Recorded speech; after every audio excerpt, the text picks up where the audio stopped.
Bonjour docteur. Bonjour Pauline. J'ai plusieurs questions à vous poser.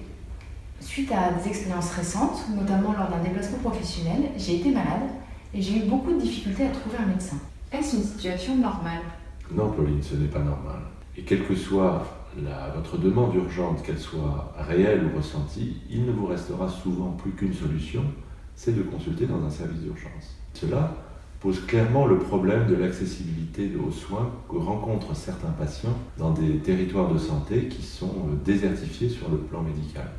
Les conséquences ne sont pas neutres, Pauline. Transport sanitaire excessif et donc coûteux pour l'assurance maladie et les mutuelles, des situations médicales dégradées. Nous nous sommes souvent dit que l'évolution péjorative aurait pu être différente si une solution médicale avait pu être anticipée.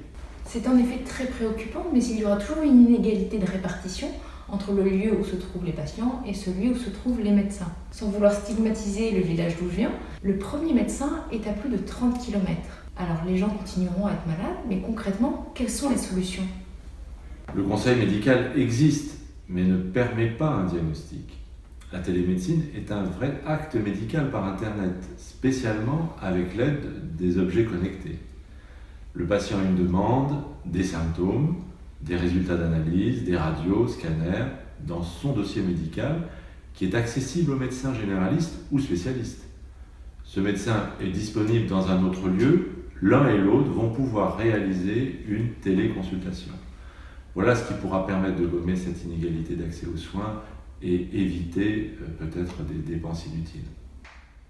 Merci, mais les soins et les médicaments sont-ils remboursés?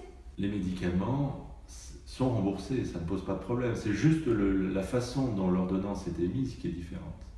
Pour les consultations, il y a déjà des choses qui sont prises en charge par la sécurité sociale, notamment des consultations pour des patients qui vivent dans des structures médico-sociales comme les EHPAD, ou des patients pris en charge dans le cadre de leur affection longue durée, exemple les diabétiques.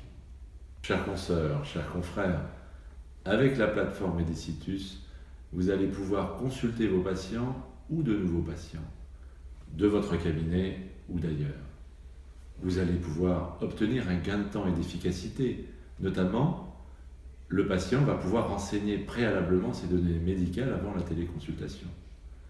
La plateforme médicale Medicitus respectera de toute façon le parcours de soins habituel du patient. Enfin, avec medicitus.com, vous aurez la possibilité d'investir dans votre outil de travail et peut-être de bénéficier de réductions d'impôts.